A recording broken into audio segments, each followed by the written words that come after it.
कि अब वक्त ने करवट ले ली है और अब हम ये खसारे का सौदा मज़ीद नहीं करने वाले। साथ ही इन्होंने अपने तौर पर रोज़गार का एक ऐसा नादिर व नायाब मंसूबा, सनसनीखेज़ इंकिशाफ उसका किया है पब्लिक के लिए कि पब्लिक जो है वो दोनों हाथों से सर थाम कर, और इनको जिन अल्फाज में याद कर रही है वो यहाँ ऑन एयर तो बताए नहीं जा सकते।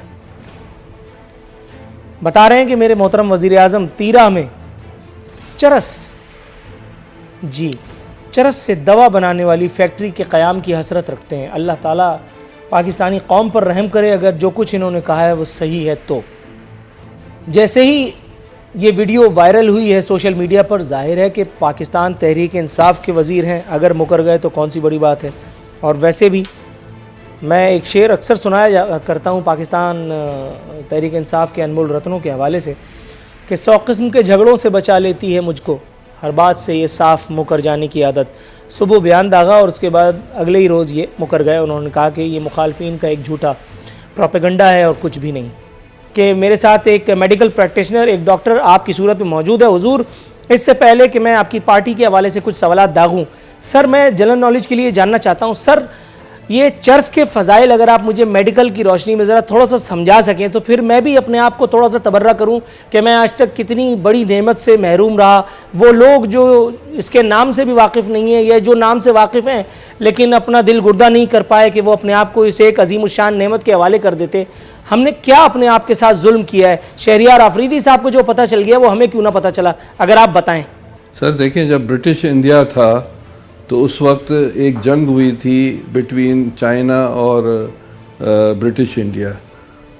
ब्रिटिश इंडिया ने जो ब्रिटिश जो थे वो उन्होंने बिहार और बंगाल में कुछ इलाके पर ये अफीम और ये जो है बनाकर उन्होंने जो है चाइना भेजी, जिस पर बड़ी जंग हुई।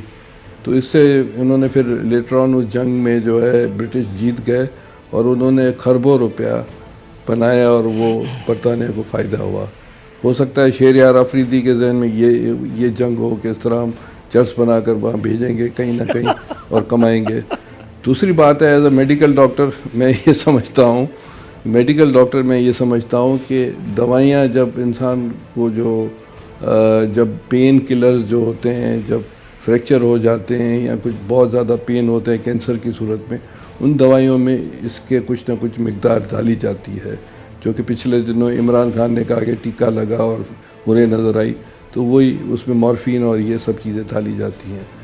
तो तीसरी बात है कि शहरियार अफरीदी को इस तरह की स्टेटमेंट देनी नहीं चाहिए थी, क्योंकि ये स्टेटमेंट इंटरनेशनली अनएक्सेप्टेबल है और ये इससे पाकिस्तान का इमेज बहुत ज़्यादा ख़राब होता है।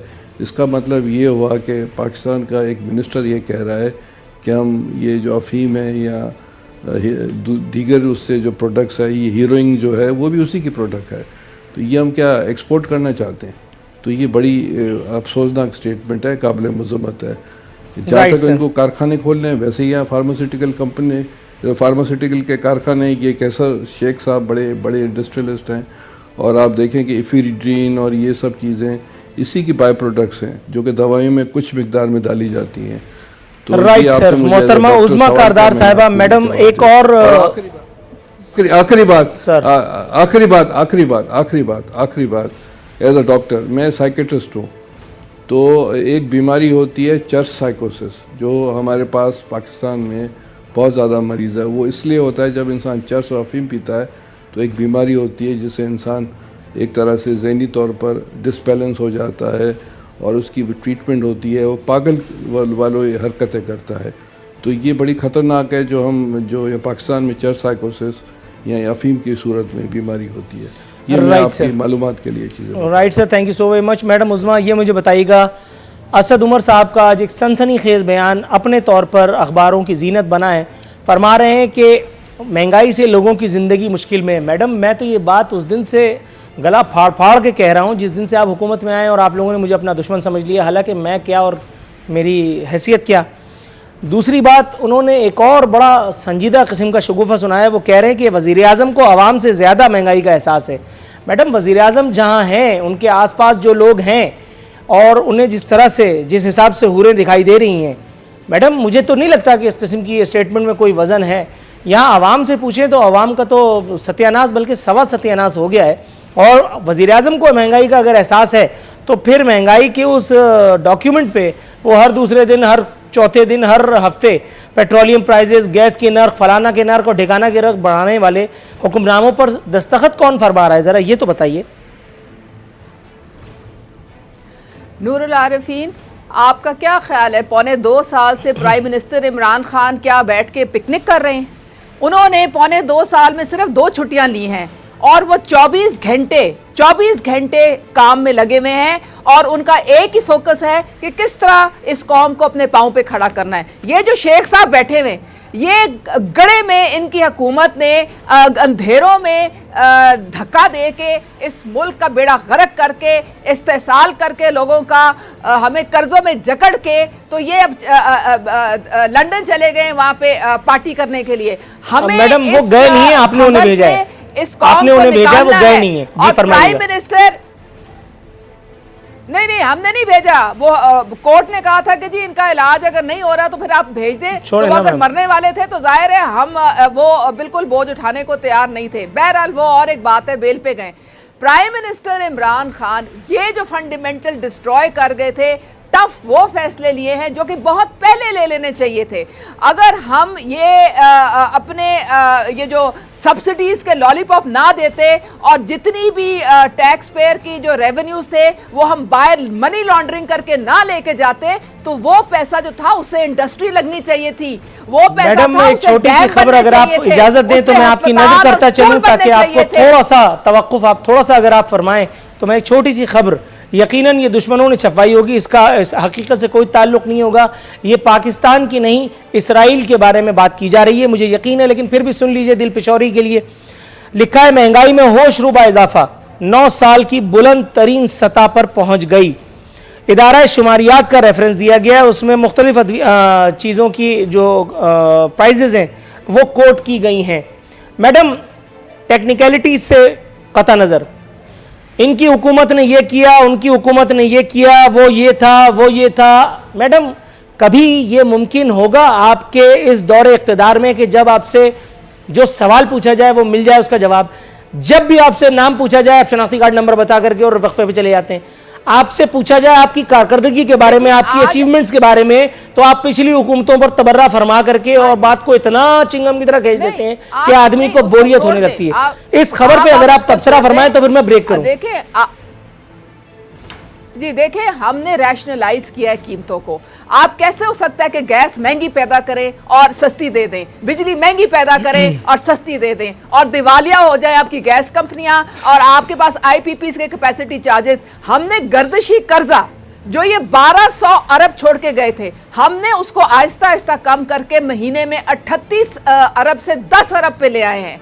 और हमारी ये जो इंपोर्ट बिल था वो हमने कम से कम 4 अरब डॉलर कम किया, बाहर से सारी चीजें मंगवा रहे थे। अब इंशाल्लाह आहिस्ता आहिस्ता हमारी एक्सपोर्ट ऊपर जा रही है। ये जो डिफॉल्ट करने पे धाने पे थे, हमने 80% करंट अकाउंट डिफिसिट अपना मैडम मुझे ब्रेक की कॉल दी जाने वाली है, थोड़ा सा तवक्कुफ अगर आप फरमाएं तो मैं एक चीज आपको बताते हुए ब्रेक पर जाऊंगा। आपने फरमाया और दुरुस्त फरमाया डॉलर मैडम, थोड़ा सा तवक्कुफ की इस्तदा है मैडम। आपने जाती है आपकी महंगाई। मैडम अगर आप सुने तो फिर मैं बताऊं ना महंगाई किधर जा रही है। आप तो अपनी खुतबे में लगी हुई है, जरा थोड़ा सा ब्रेक पर पांव रखिए ना। आप कह रही हैं कैसे हो सकता है कि हम महंगी बिजली पैदा करके सस्ती दे दें, बात बिल्कुल दुरुस्त है, लेकिन मैडम फिर ये भी तो हुआ है ना, फिर ये कैसे हो गया कि हमें अपनी हुकूमत चलाने के लिए बैरूनी दुनिया से और वो भी IMF के मुलाजमीन को इंपोर्ट करना पड़े? ये काम भी तो पाकिस्तान की तारीख में मतलब शाज़ो नादिर ही हुआ होगा ना। आपने न सिर्फ गवर्नर बल्कि डिप्टी गवर्नर स्टेट बैंक भी आपने ला करके और IMF का मुसल्लत कर दिया। नेशनल सिक्योरिटी के एक अहम तरीन इदारे में आपने एक ऐसा अनमोल रतन इंपोर्ट किया जो पाकिस्तान की तारीख में एक मेरा ख्याल है पहली मरतबा हुआ। बहुत सारे सवाल फिर यहाँ जन्म लेते हैं। मैडम हुकूमत ने महंगाई पर काबू पाने के लिए कई इकदाम किए हैं, कौम देखेगी कि महंगाई आहिस्ता आहिस्ता कम हो जाएगी। हुजूर जिस हिसाब से ये महंगाई हो रही है कौम बचेगी तो देखेगी ना।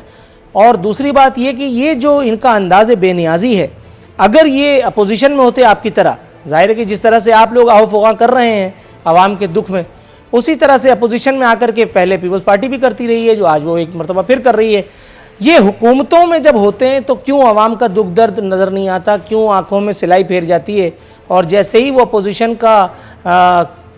बेंचेस का मुंह देखना नसीब होता है, आवाम नामी मखलूक क्यों दिखाई देने लगती है अपने कद से भी ज़्यादा बड़ी? मैं ये कहना चाह रहा हूँ कि ये अंदाज़ा कीजिए ना, पेट्रोल जो है, ये मैं हफीज़ शेख साहब की नज़र कर रहा हूँ एक बात, पेट्रोल पिछले 3-4 हफ्तों में दुनिया में बुरान आ गया, कम हो गया, $68 से $57 हो गया, कोई 20% कम हो गया दुनिया में जो, और इनको सस्ता मिल रहा है। और यही असद उमर जो मेरे साथ फाइनेंस कमेटी में थे, मैं चेयरमैन था, वो मेरे साथ मेंबर थे 3 साल, वो कहा करते थे कि इस लेवल पे जो आज दुनिया में पेट्रोल का रेट है, यहाँ 40 रुपये लीटर होना चाहिए पेट्रोल। ये इनकी तकरीरें हैं असद उमर साहब की। अच्छा, पेट्रोल दुनिया में 3 हफ्ते में 20% कम हो गया और इन्होंने कोई कम नहीं किया। तो इससे बड़ी डकैती और क्या हो सकती है आवाम के साथ? अगर इन हालात में सर आपको नहीं मालूम आवाम के साथ डकैती जो होती है क्या हो सकती है? अगर आप इजाजत दें तो मैं कर देते, मैं आपकी खिदमत में मैं एक लफ्ज़ और सिर्फ एक लफ्ज़ अगर और कह दूँ ना, अब चीनी की प्राइस, मैं क्योंकि चीनी के एरिया से हूँ, गन्ना वहीं गन्ना जो काश्तकार ज़्यादातर चन्योट से बहुत ज़्यादा गन्ने का काश्तकार होता है, तो 50 रुपये चीनी थी, वो तो हो गई 80 रुपये। अब ये अंदाज़ा कीजिए 155 अरब रुपये किन के जेब में गया। तो ऑफिशियल फिगर है, चंद हमारे यहाँ चीनी के इंडस्ट्रियलिस्ट है, उनके और गन्ने के काश्तकार को रेट ही नहीं मिला, अभी जाके कोई बड़ा है। दुरुस्त है सर, थोड़ा सा तवक्कुफ की इस्तदा है। सेनेटर करीम ख्वाजा साहब हुजूर वाला, बात हो रही थी डकैती की।